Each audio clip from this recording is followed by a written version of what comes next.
Japan के इस भीड़ भाड़ इलाके में इस अपार्टमेंट के ऊपर एक छोटे से कमरे में गंदी सी टी शर्ट पहने हुए एक लड़का अपने डेस्क पर बैठकर पी रहे कॉफी के मग को नीचे रखता है और अपने कंप्यूटर को ऑन करता है।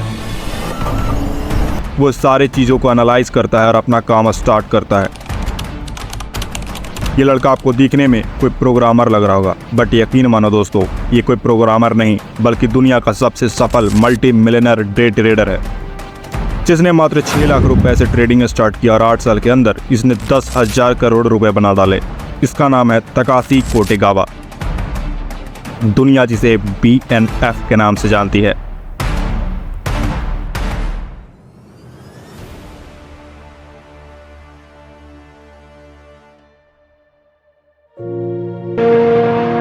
मार्च 1978 इचिकावा चिबा, जापान। यही वो दिन था जब BNF का जन्म हुआ, लेकिन अपने ईयरली लाइफ के ज्यादातर समय उसने यहाँ से 500 किलोमीटर दूर जापान के ओसाका नाम के शहर में बिताया। 1998, एज 20 इयर्स, जेब में सिर्फ $33 और आंखों में फाइनेंशियल फ्रीडम के सपने लेकर BNF कॉलेज की मौज मस्ती में बिजी था। वो सिर्फ कप रेमन खाता, एनीमे देखता और अपने लाइफ का पर्पस ढूंढता कि आगे की जिंदगी में उसे क्या करना है। दिन बीतते जा रहे थे, जिंदगी चली जा रही थी। साल आता है 1999। ये वो साल आता है जब जापान के एक टीवी नेटवर्क जिसका नाम था NHK टीवी नेटवर्क, वो एक 4 पार्ट की सीरीज को लॉन्च करता है जिसका नाम था मनी रेवोल्यूशन। पहले एपिसोड का टाइटल था the man who lost 50 million in a day. इस एपिसोड में legendary hedge fund manager Victor Niederhoffer की बायोग्राफी को दिखाई गई। विक्टर एक नंबर का सन की ट्रेडर था। वो अपनी सनक और फन के लिए इंडेक्स फ्यूचर में ट्रेड करते हुए हमेशा खबरों में बना रहता। अपने ट्रेडिंग अकाउंट को 2 बार ब्लो अप करने के लिए वो दुनिया भर में फेमस था। इस सीरीज को देखने के बाद BNF को अपने लाइफ का मकसद मिल गया। इस सीरीज में दिखाए गए लाइफ स्टाइल और ट्रेडिंग से BNF बहुत ही प्रभावित हुआ। अब उसे भी विक्टर नाइडरहॉफर के जैसे बनना था, इसलिए उसने अपना ट्रेडिंग नाम चुना BNF। यही गेम ऑफ ट्रेडिंग से मिलने वाली थ्रिल और इससे मिलने वाली आज़ादी हमेशा से उसे चाहिए थी, लेकिन विक्टर की तरह BNF मुंह में चांदी की चम्मच लेकर पैदा नहीं हुआ था। इस समय BNF एक ब्रोक कॉलेज स्टूडेंट के अलावा और कुछ भी नहीं था।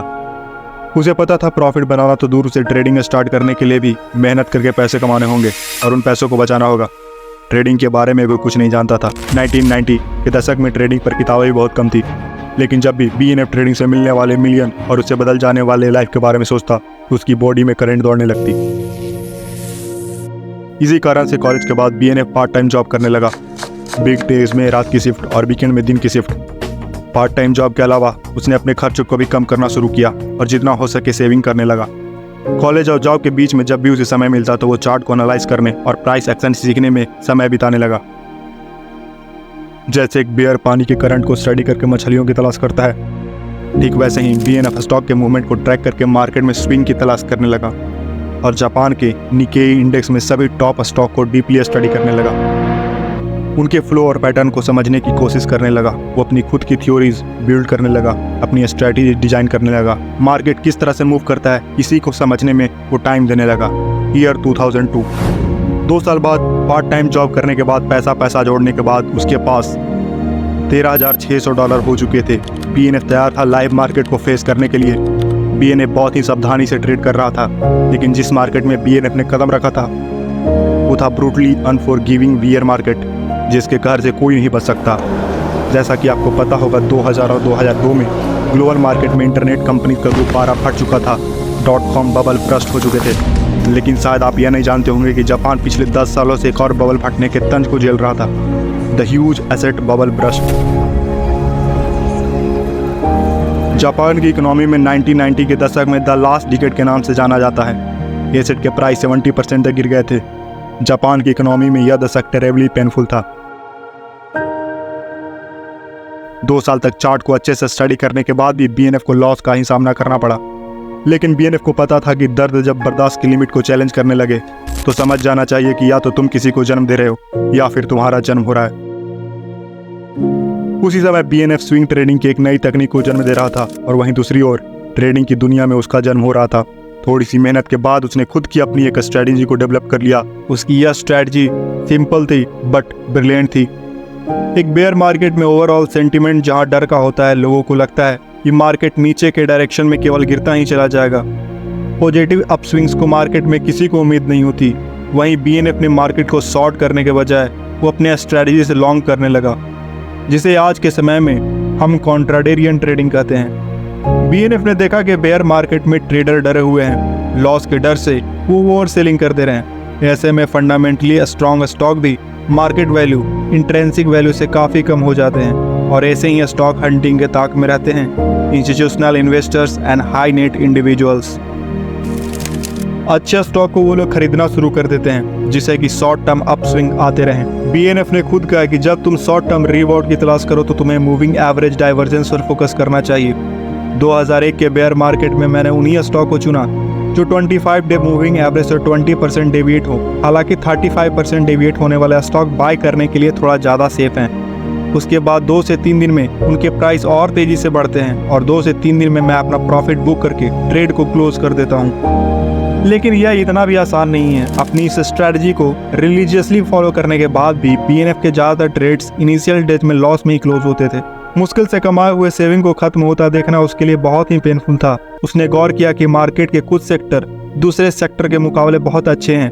वो जानता था कि स्टॉक मार्केट में रातों रात अमीर बन जाना यह सोचना सबसे बड़ी बेवकूफ़ी है। इसलिए उसने डिसाइड किया कि वह अपने माइंड पर फोकस करके दुगनी मेहनत से स्टॉक को एनालाइज करेगा। अपने लूजिंग चांस को एनालाइज करते हुए उसने पाया कि इन स्टॉक के डेविएशन परसेंटेज बाकियों से अलग थे। BNF के कोड के मुताबिक सर्विस सेक्टर के स्टॉक 25 डे मूविंग एवरेज से 22 से 30% डेविएट होने वाले स्टॉक को रीबाउंड करते हैं। .com क्रैश होने के बाद IT सेक्टर के स्टॉक के लिए यह रेंज 25 से 40%, जबकि इमर्जिंग मार्केट के स्टॉक के लिए 28 से 60%। अलग अलग सेक्टर के लिए अलग अलग डेविएशन परसेंटेज अप्लाई करने के बाद अब BNF को इन टेम्प्रोरी अपस्विंग्स के लिए बेहतर एंट्रीज मिलने लगी। BNF ने सीखा किसी भी सेक्टर में ट्रेडिंग करने से पहले अपने अंदर उस सेक्टर के लिए फील्ड डेवलप करना होगा। अब अपने इंटेंस फोकस के साथ BNF लॉस के मुकाबले प्रॉफिट ज़्यादा प्रोड्यूस करने लगा।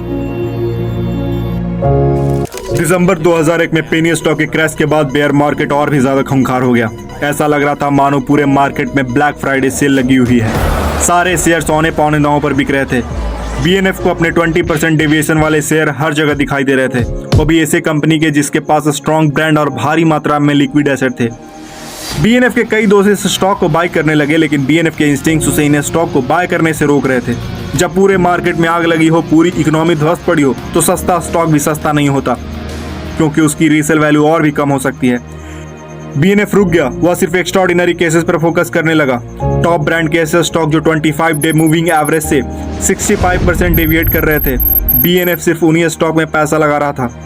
सिर्फ 1 से 2 दिन के अंदर यह स्टॉक रीबाउंड करने लगे। उनमें से कई स्टॉक तो 50% तक जम कर गए। अपने शांत मन से अप्लाई किए गए अपने स्ट्रेटजी का उसे इनाम मिल चुका था।